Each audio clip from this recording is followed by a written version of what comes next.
तो नमो नमः।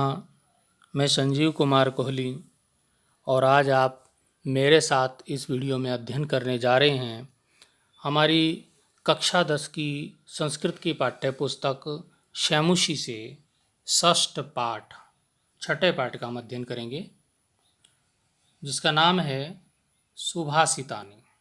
सुभाषितानि अर्थात सुंदर वचन, मधुर, सत्य और कल्याणकारी वाणी को विद्वानों ने अमृत कहा है और संस्कृत भाषा के पद्य इस अमृत के अथाह सागर हैं। संस्कृत रचनाओं में सर्वत्र पद्य रूप में उदात्त भावों एवं सार्वभौम सत्य को अत्यंत मार्मिक ढंग से व्यक्त किया गया है। इन अमृतमय विचारों को संस्कृत में सुभाषित कहा जाता है। हमारा जो पाठ है, प्रस्तुतो अयम पाठा विविध ग्रंथा संकलितानां 10 सुभाषितानां संग्रहो वर्तते। प्रस्तुत पाठ में विभिन्न संस्कृत ग्रंथों से ऐसे ही 10 सुभाषितों का संकलन किया गया है। संस्कृत साहित्य सार्वभौमिक सत्यम प्रकाशितुम अर्थगांभीर्युता पद्यमयी प्रेरणात्मिका रचना सुभाषितमिति कथ्यते। इन सुभाषितों के बारे में मैंने बताया कि मधुर, सत्य और कल्याणकारी वाणी को विद्वानों ने अमृत कहा है और सार्वभौम सत्य को अत्यंत मार्मिक ढंग से इसमें व्यक्त किया जाता है। तो हमारे इस पाठ में जो 10 सुभाषितों का संकलन किया गया है, इन सुभाषितों में परिश्रम के महत्व को, क्रोध का दुष्प्रभाव सभी व्यक्तियों में क्या क्या होता है यहाँ पे बताया गया है। अस्य पाठांश परिश्रमस्य महत्वम क्रोधस्य दुष्प्रभावा सामाजिक महत्वम सर्वेषां वस्तूनां उपादेयता बुद्धि वैशिष्ट्यम इत्यादीन विषयान प्रकाशयति। हमारी इन सुभाषितों में परिश्रम के महत्व, क्रोध के दुष्प्रभाव, सभी वस्तुओं की उपादेयता और बुद्धि की विशेषता आदि जीवन उपयोगी जीवन मूल्यों का वर्णन है। इन्हें जीवन में उतारकर व्यक्ति न केवल अपना बल्कि प्राणी मात्र का कल्याण कर सकता है। तो आइए प्रारंभ करते हैं हम सुभाषितों का अध्ययन। हमारा पहली जो सुभाषित है वो है आलस्यम हि मनुष्याणां शरीरस्थो महान रिपु न उद्देश्यं बंधु कृत्वायं न अवशीदति। अर्थात आलस्यम ही मनुष्याणां शरीरस्थो महान रिपु। आलस्य ही मनुष्यों के शरीर में स्थित महान रिपु है, सबसे बड़ा शत्रु है। आलस्य ही मनुष्याणां मनुष्यों के शरीरस्थो शरीरे स्थितः शरीर में उपस्थित महान रिपु महान शत्रु है। आलस्य ही मनुष्य के शरीर में स्थित उसका महान शत्रु है। जो आलस्य मनुष्य के शरीर में ही स्थित है, शरीर में ही उपस्थित है और शरीर का ही नाश करने वाला है। न अस्य उद्यम समो, और उद्यम के समान, उद्यम होता है परिश्रम, परिश्रम के समान बंधु नहीं है। परिश्रम के समान कोई भी बंधु मित्र बंधु नहीं है। और कृत्वायम न अवशीदति, जिसको करके मनुष्य अवशीदति नहीं होता है, दुखी नहीं होता, अप्रसन्न नहीं होता है, दुखी नहीं, दुखम अनुभवती, दुख का अनुभव नहीं होता है उसको। तो इसका अर्थ आप जान लीजिए कि आलस्य ही मनुष्य के शरीर में स्थित सबसे बड़ा शत्रु है, महान शत्रु है। और परिश्रम के समान कोई बंधु नहीं है जिसको करके कोई भी मनुष्य दुखी नहीं होता है। तो इसका अर्थ ये हुआ कि हमको परिश्रम करना चाहिए। परिश्रम करेंगे तो हम कभी भी दुखी नहीं होंगे, और आलस्य करेंगे तो अपने ही शरीर का नाश कर देंगे। अगला है हमारा, गुणी गुणम वेत्ति न वेत्ति निर्गुणो, बली बलम वेत्ति न वेत्ति निर्बलः, पिको वसन्तस्य गुणं न वायसः, करी च सिंहस्य बलम न मूषकः। आइए इसका अन्वय जानते हैं। अन्वय है कि गुणी गुणम वेत्ति, निर्गुणः गुणम न वेत्ति, बली बलम वेत्ति, निर्बला बलम न वेत्ति, वसन्तस्य गुणम पीका वेत्ति, वायसा न वेत्ति, सिंहस्य बलम करी वेत्ति, मूषका न वेत्ति। तो इसका मतलब ये हुआ कि गुणी गुणम वेत्ति, यानी कि जो गुणी है, जो गुणवान है, गुणी मतलब गुणवान, गुण को जानता है। जो व्यक्ति गुणवान होगा वो गुणों को जानता है। न वेत्ति निर्गुणो, और निर्गुणी जिसमें गुण है ही नहीं, गुण को नहीं जानता। बली बलम वेत्ति, और जो बलवान होता है वो जानता है बल क्या चीज़ है, बलवान बल को जानता है। और न वेत्ति निर्बला, निर्बल जो कमज़ोर, बल जो बल जिसमें नहीं है, जो कमज़ोर है, वो बल को नहीं जानता। न वेत्ति निर्बला, निर्बल जो है कमज़ोर व्यक्ति बल को नहीं जानता। और पिको वसन्तस्य गुणम न वायसा, पिकः, पिको बोलते हैं, पिका होता है कोयल। कोयल वसंत के गुण को जानती है, न वायसा, वायसा नहीं जानता। वायसा हुआ कौवा, काकहा कौवा, कौवा नहीं जानता है। कोयल जानती है वसंत ऋतु के गुण को, कौवा नहीं जानता है। करी च सिंहस्य, और हाथी सिंह के बल को जानता है, बलम न मूषकः, ना कि चूहा, चूहा उस बल को नहीं जानता है। दोबारा से समझ लीजिए, गुणी गुणम वेत्ति न वेत्ति निर्गुणो, गुणवान गुण को जानता है, निर्गुणी गुण को नहीं जानता है। बली बलम वेत्ति न वेत्ति निर्बलः, बलवान बल को जानता है, निर्बल कमजोर बल को नहीं जानता है। पिको वसन्तस्य गुणा न वायसा, कोयल वसंत के गुण को जानती है, ना कि कौवा। करी च सिंहस्य, और हाथी सिंह के बल को, शेर के बल को जानता है। बलम न मूषकः, चूहा उस बल को नहीं जानता है। तो क्या अर्थ हुआ? इसका मतलब है जिसमें जो गुण होगा वो उस गुण को जानेगा, और जिसमें नहीं होगा वो कैसे जानेगा? वो तो नहीं, जान ही नहीं सकता। तो हमारा तीसरी जो हमारी सुभाषित है, सुंदर वचन है, उसकी ओर हम चलते हैं। निमित्तोद्देश्य हि यः प्रकोप्यति, ध्रुवं सा तस्या उपगमे प्रसीदति, अकारणद्वेषी मनस्तु यस्य वै, कथं जनस्तं परितोषिष्यति। आइए इसके अन्वय को जानते हैं।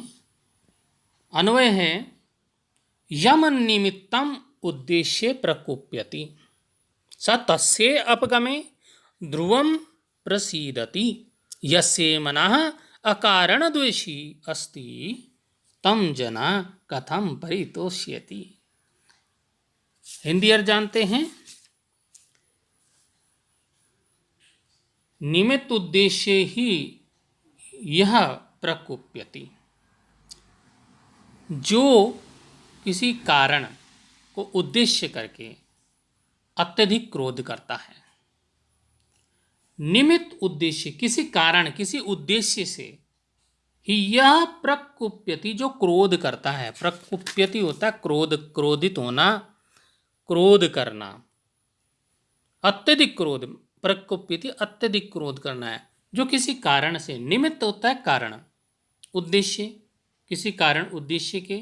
यह प्रकुप्यति, जो अत्यधिक क्रोध करता है, जो कारण को उद्देश्य करके अत्यधिक क्रोध करता है।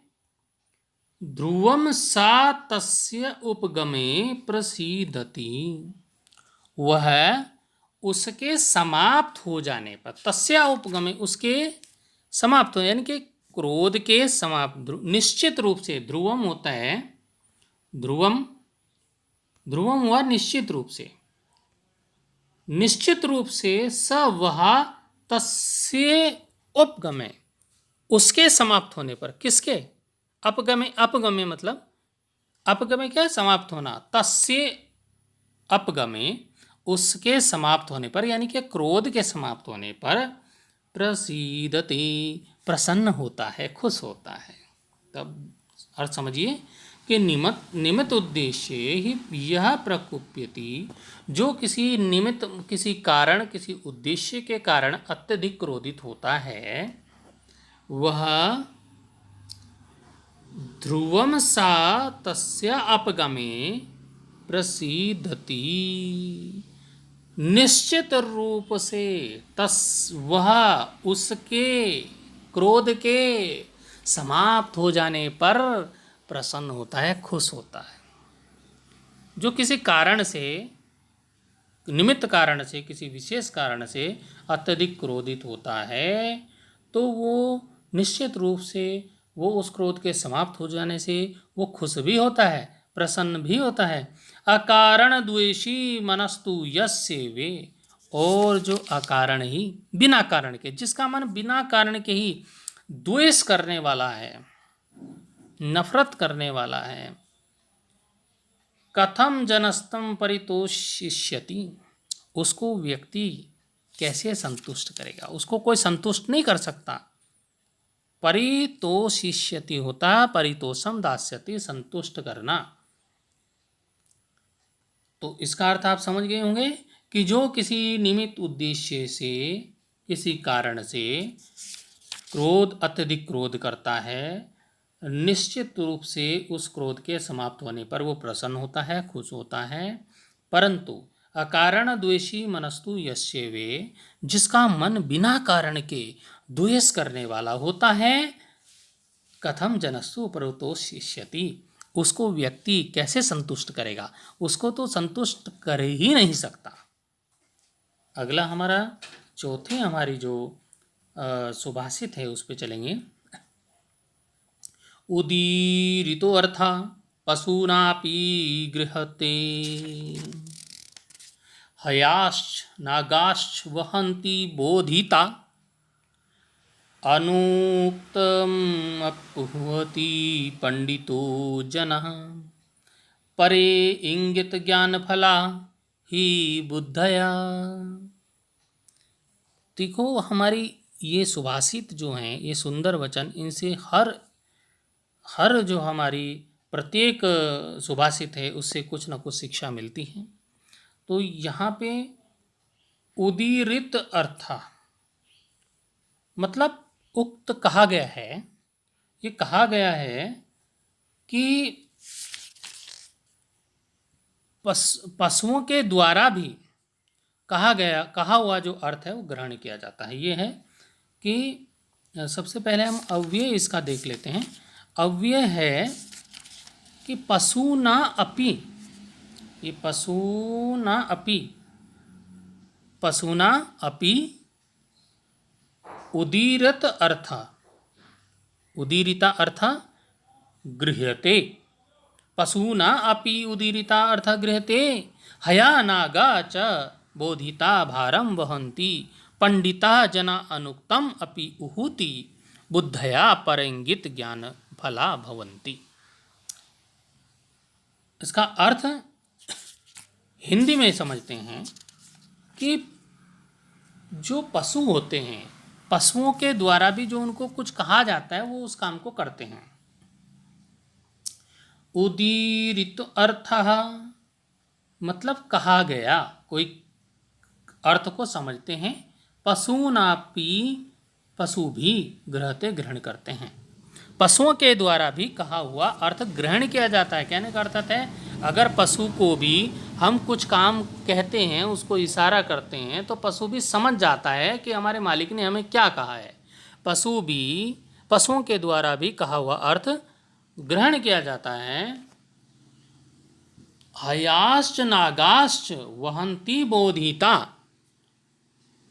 हयाश्च नागाश्च हाथी और घोड़े, हाथी और घोड़े बताए हुए निर्धारित भार को ढोते हैं।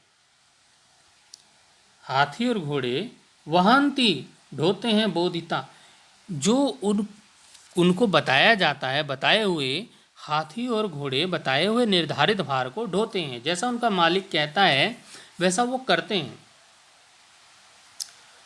अनुक्तम उहुति पंडितो जना। विद्वान, पंडित जना मतलब विद्वान व्यक्ति। विद्वान व्यक्ति बिना कहे भी अनुमान लगा लेता है। अनुक्तम उहुति अनुमान लगाता है। बुद्धिमान व्यक्ति बिना कहे भी अनुमान लगाता है।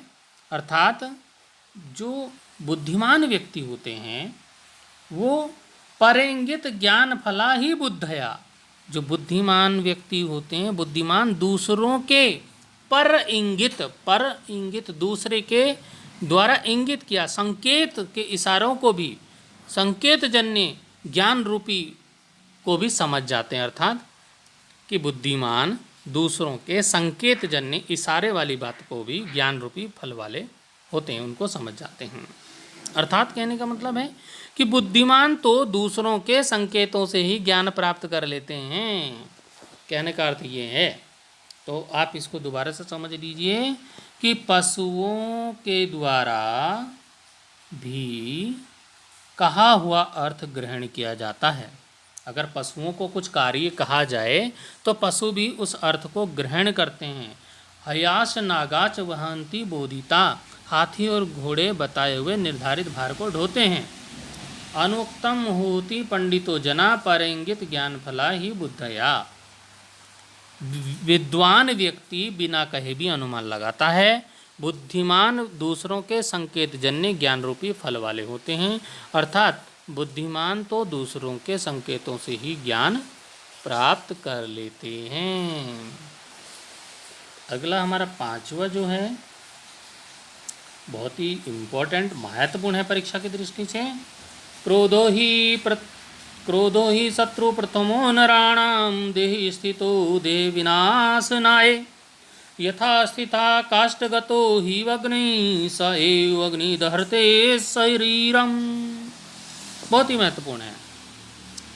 तो सबसे पहले जब महत्वपूर्ण है तो इसके अन्वय को आप समझेंगे तो ज़्यादा आसान रहेगा कि नराणाम देह विनाशनाय प्रथम शत्रु देह स्थिता क्रोधा। यथा काष्ठगतः स्थितवग्नि काष्ठम एव दहते तथैव शरीरस्था क्रोधा शरीरम दहते। अर्थात क्या हुआ इसका अर्थ? क्रोधो ही शत्रु प्रथमो नराणाम। क्रोध ही गुस्सा जो है शत्रु है। और कैसा शत्रु है? पहला शत्रु है। प्रथमो पहला शत्रु है।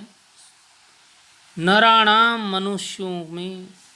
देह स्थितो देह में स्थित है, शरीर में। देह मैंने शरीर में स्थित है।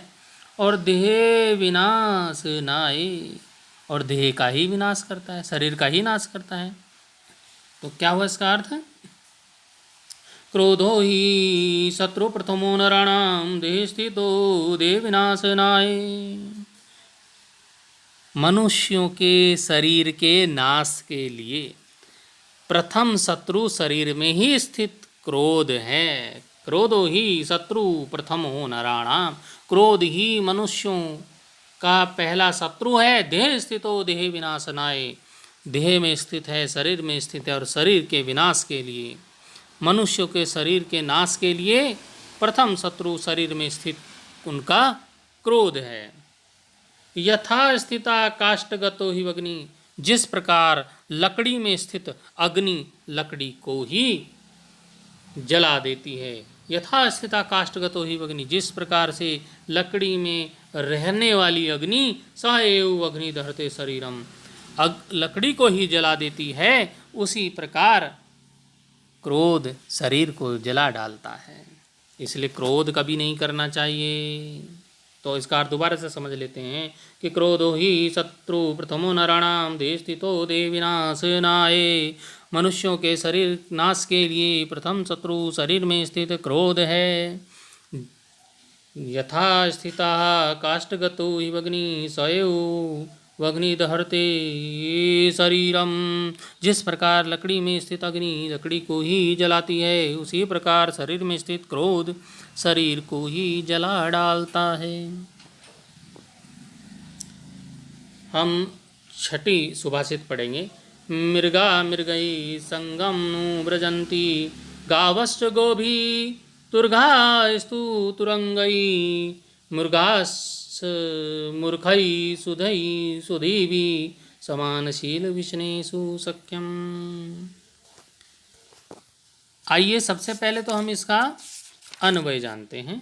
मृगा मृगही सह, गावश्च गाभी सह, तुर्गा तुर्गही सह, मुर्गा मूर्खा मूर्खई सह और सुधई सुधी भी सह अनुव्रजंती, सख्यम समानशील व्यसनेषु भवति। मृगा मृगई संगम अनुव्रजंती, अर्थात मृगा मृगों के साथ, मृगा मतलब हिरण, हिरण हिरणों के साथ, मृगा मृगई हिरण हिरणों के साथ, गावश्च गोभी गाय गायों के साथ, तुर्गा तुरंगई घोड़े घोड़ों के साथ, संगम अनुव्रजंती उनके पीछे पीछे घूमते हैं, उनका पालन करते हैं, उनके पीछे पीछे जाते हैं, मतलब उनका अनुसरण करते हैं, कहने का अर्थ है। क्या हुआ इसका अर्थ, दोबारा से समझ लीजिए। मृगा मृगई संगम नु व्रजंती, गावश गोभी तुर्गा तुरंगई, हिरण हिरणों के साथ, गाय गायों के साथ, घोड़े घोड़ों के साथ उनके पीछे पीछे घूमते हैं। और मूर्खाश्च मूर्खई और मूर्ख मूर्खों के साथ, सुधी सुधी भी और बुद्धिमान सुधी होता, सुधी सुधी भी बुद्धिमान बुद्धिमानों के साथ घूमते हैं। समानशील व्यसनेषु सख्यम, एक समान आचरण और स्वभाव वाले में ही सख्यम होती है, मित्रता होती है। तो आप समझ गए होंगे इसका अर्थ। क्या अर्थ है इसका, तात्पर्य क्या है कि मृगा मृगे संगम अनुव्रजंती, गावश गोभी तुर्गा तुरंगई, हिरण हिरणों के साथ, गाय गायों के साथ, घोड़े घोड़ों के साथ उनके पीछे पीछे घूमते हैं। मूर्खाश्च मूर्खई सुधे सुधेवी, और मूर्ख मूर्खों के साथ, बुद्धिमान बुद्धिमानों के साथ घूमते हैं। समानशील विष्णेषु सख्यम, एक समान आचरण और स्वभाव वालों में ही मित्रता होती है, दोस्ती होती है। हमारा अगला जो श्लोक है, हमारा 7वां श्लोक, हम बात करेंगे। सेवी तव्यो महावृक्षा फल छाया समन्विता, यदि देवात फलम नास्ति छाया केन निवार्यते। बहुत ही महत्वपूर्ण है। सेवी तव्यो महावृक्षा अर्थात फल छाया समन्विता, महावृक्षा सेवितव्या देवात यदि फलम नास्ति वृक्षस्य छाया के निवार्यते। कहने का अर्थ ये है, सेवितव्यो आश्रय लेना चाहिए, सेवा में जाना चाहिए। महावृक्ष फल छाया समन्विता, फल और छाया से युक्त महावृक्ष के आश्रय लेना चाहिए। यदि देवात फलम नास्ति, यदि दुर्भाग्य से फल नहीं आता है, छाया के निवार्यते, तो वृक्ष की छाया किसके द्वारा रोकी जाती है? अर्थ समझे होंगे आप कि सेवितव्यो महावृक्षा फलच्छाया समन्विता यदि देवात फलम नास्ति छाया के निवार्यते, कि हमें ऐसे वृक्ष का आश्रय लेना चाहिए। कभी वृक्ष का आश्रय लेना पड़े तो ऐसे वृक्ष का आश्रय लो जिसमें फल और छाया दोनों हो। फल और छाया से युक्त महावृक्ष का आश्रय लेना चाहिए। क्योंकि दुर्भाग्य से, अगर कभी दुर्भाग्य से ऐसा हुआ कि उसमें आपको दुर्भाग्य से फल नहीं आए वृक्ष में, दुर्भाग्य यदि देवात फलम नास्ति, यदि दुर्भाग्य से फल नहीं आता है तो छाया के निवार्यते, तो वृक्ष की छाया किसके द्वारा रोकी जाती है? अर्थात छाया तो मिलेगी। अर्थात हमें ऐसे जगह का आश्रय लेना चाहिए, ऐसे वृक्ष का आश्रय लेना चाहिए जहाँ जो वृक्ष फल और छाया दोनों चीज़ देता हो। और यदि दुर्भाग्य से उसमें फल नहीं हुए उस समय, तो छाया तो मिल जाएगी ना। छाया तो किसके द्वारा रोकी जाती है? तो ये अर्थ आपको समझ में आया होगा। अगला हम बात करते हैं, अमंत्रम अक्षरम नास्ति नास्ति मूलम न औषधम अयोग्य पुरुषा नास्ति योजकस्त्र दुर्लभा। तो इसका क्या अर्थ हुआ? सबसे पहले तो हम इसका अन्वय जान लेते हैं कि अमंत्रम अक्षरम नास्ति, अमंत्रम अक्षरम नास्ति, अनौषधम मूलम नास्ति, अनौषधम मूलम नास्ति, और अयोग्य पुरुषा नास्ति, अयोग्य पुरुषा नास्ति, तत्र योजका योजक तत्र दुर्लभा, तत्र योजका दुर्लभा। अब इसका क्या तात्पर्य हुआ, इसको हम हिंदी में जानते हैं कि अमंतरम अक्षरम नास्ति, कोई भी अक्षर ऐसा नहीं है जो अमंत्रम है। कोई भी अक्षर मननहीन अर्थात अविवेकी को अक्षर नहीं है। जो समझदार नहीं होगा तो उसके लिए तो अक्षर बेकार है। जिस पर कोई वस्तु का प्रभाव नहीं डालती है तो उसके लिए तो सब बेकार है। तो अमंतरम अक्षरम नास्ति, कोई भी अक्षर ऐसा नहीं है जो मंत्र वाला ना हो। नास्ति मूलम अनौषधम, और कोई भी मूल ऐसा नहीं है जो अनौषधम है। अर्थात कि मननहीन अर्थात अविवेकी को समझाने योग्य कोई अक्षर है ही नहीं। जो समझदार नहीं होगा, जो किसी भी बात को समझने को तैयार है, उसके लिए आप किसी भी अक्षर किसी भी शब्द का प्रयोग कर लो, वो समझेगा नहीं। जो अविवेकी है, जिसमें विवेक है ही नहीं, उसको समझाने योग्य कोई अक्षर नहीं है। जिस पर कोई वस्तु प्रभाव ना डालती हो, अर्थात लाइलाज जिसको बोल सकते हैं, अर्थात मूर्ख हो, उस पर प्रभाव डालने वाला अर्थात समझाने वाला अथवा उसकी समस्याओं को सुलझाने के लिए उसका कोई भी नास्ति मूलम अनौषधम, उसके लिए कोई दवाई ही नहीं है। उस पर प्रभाव डालने वाला अर्थात समझाने वाला अर्थात उसकी समस्याओं को सुलझाने के लिए उसका उपाय, उसका निदान, उसकी औषधि अथवा कोई जड़, मूल होता है जड़, उसकी कोई जड़ नहीं है। अयोग्य जो होगा, अयोग्य पुरुषा नासति, अयोग्य अथवा निरर्थक अथवा जो उद्देश्यहीन पुरुष है वो पुरुष कहलाने योग्य नहीं है। योजक तत्र दुर्लभा, और वहाँ जोड़ने वाला, योजक होता जोड़ने वाला, अर्थात ऐसे लोगों में समन्वय स्थापित करने वाला दुर्लभ होता है। वेद नीति अर्थात उचित अनुचित के विषय में सोचने वाली स्थिति को अमंत्र कहा जाता है। मूढ़ अर्थात मूर्ख को अनौषध, लाइलाज कहा गया है इसमें, क्योंकि उस पर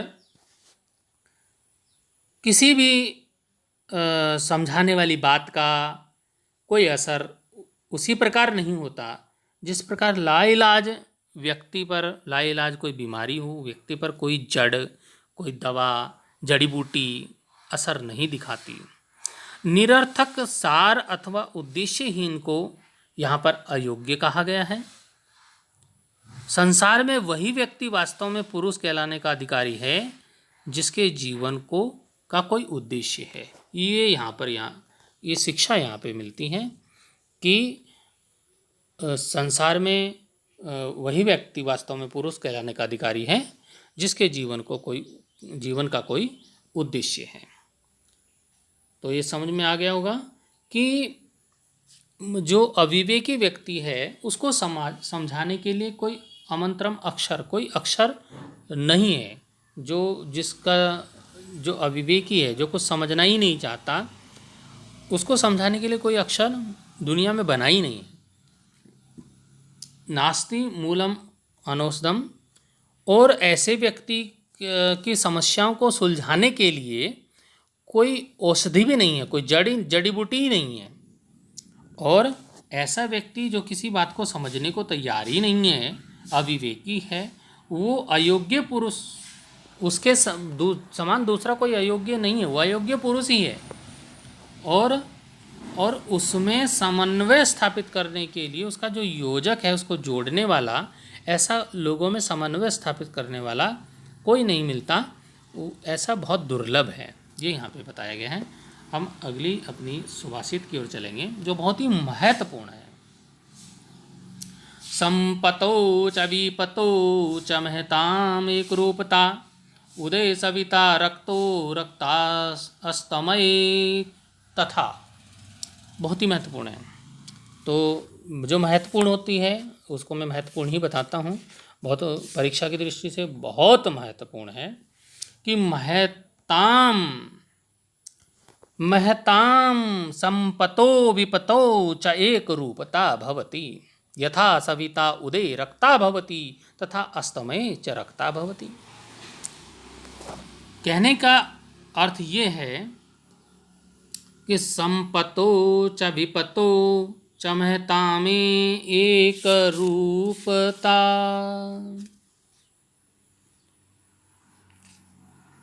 महता में एक रूपता। जो महापुरुष होते हैं वो चाहे उनके पास संपत्ति हो चाहे विपत्ति हो, जो महान पुरुष होते हैं, चाहे संपत्ति का समय हो, संपत्तो, यहाँ संपत्ति का मतलब होता है सुख और विपत्ति का मतलब दुख। तो जो महापुरुष हैं वो सुख और दुख दोनों में एक रूपता रहती है उनकी। महापुरुषों में सुख और दुख में एक रूपता होती है, अर्थात महापुरुष सुख और दुख दोनों स्थितियों में एक समान रहते हैं। वे सुख में ना तो बहुत प्रसन्न होते हैं, ना बहुत ज़्यादा खुश होते हैं, और ना दुख में बहुत दुखी होते हैं। अर्थात एक समान रहते हैं, चाहे सुख हो चाहे दुख हो। उदय सविता रक्तो रक्त अस्तमय तथा। उनकी यह एक रूपता सूर्य के समान होती है। महापुरुषों की जो एक रूपता है वो सूरज के समान होती है। जैसे जैसे सूर्य जो है उदय सविता रक्तो, उदय काल में लाल होता है। रक्तो और मतलब रक्त का रंग, लाल खून का रंग। तो क्या होता है, जब सूर्य उदय होता है तो उदय काल लाल होता है, और वैसे ही रक्त जैसा होता है अस्त समय, अस्त काल में, अस्त काल में भी वो लाल होता है। देखो सूर्य, जब सूरज निकलता है, उदय होता है, तब उसको उसका सुख काल कहा जाता है। तो क्या होता है, उस समय भी वो लाल होता है। और जब सूर्य अस्त होता है तो उसको यहाँ पे दुख काल बताया गया है, विपत्ति का समय। तो क्या हो गया, उस समय भी वो लाल होता है। यानी कि सूर्य जो है अपने, चाहे वो उगता हुआ समय हो, चाहे वो छिपता हुआ समय हो, अस्त समय हो, वो दोनों ही स्थितियों में उसका रंग लाल होता है। ऐसे ही महापुरुष होते हैं, चाहे उनके पास दुख हो चाहे सुख हो, वो दोनों ही स्थितियों में एक समान व्यवहार वाले होते हैं। ये इसका अर्थ हुआ कि संपतो च विपतो च महताम एक रूपता उदय सविता रक्तो रक्त अस्तमय तथा। महापुरुषों में सुख और दुख में एक रूपता होती है, अर्थात महापुरुष सुख दुख दोनों स्थितियों में समान होते हैं। वे सुख में ना तो बहुत प्रसन्न होते हैं और ना दुख में बहुत दुखी होते हैं। उनकी यह एक रूपता सूर्य के समान होती है। जैसे सूर्य उदय काल में लाल होता है, वैसे ही अस्त काल में भी लाल होता है। अगले सुभाषित की ओर चलेंगे। हमारी अंतिम सुभाषित है, विचित्रे खलु संसारे नास्ति किंचित निरर्थकम और अश्वचेद धावने वीरा भारत से बहने खरा। बहुत महत्वपूर्ण ये सुभाषित है हमारी परीक्षा की दृष्टि से, बोर्ड परीक्षाओं के लिए आप इसको जरूर तैयार कीजिएगा। विचित्रे खलु संसारे, विचित्र इस संसार में, अद्भुत संसार में, किंचित निरर्थकम कुछ भी निरर्थक, नास्ति किंचित निरर्थकम निरर्थक नहीं है। इस अद्भुत संसार में, ये संसार बड़ा अद्भुत है, विचित्र है, वही यहाँ पे बताया गया है कि विचित्र खलु संसारे नास्ति किंचित निरर्थकम। इस अद्भुत विचित्र संसार में निश्चय ही कोई भी वस्तु निरर्थक नहीं है, बेकार नहीं है। अश्वचेत धावने वीरा, घोड़ा यदि दौड़ने में वीर है, भारत से वहने खरा, तो भार को ढोने में गधा वीर है। ये नहीं है कि गधा बेकार है, निरर्थक है, गधा है वो बेकार है, ऐसा नहीं है। अद्भुत संसार है ये, विचित्र संसार है, और विचित्र संसार में निश्चय ही कोई भी वस्तु, इस दुनिया की कोई भी वस्तु निरर्थक नहीं है। घोड़ा यदि दौड़ने में वीर है तो भार को ढोने में गधा वीर है, ये यहाँ पे बताया गया है। तो ये अर्थ आपको समझ में आया होगा।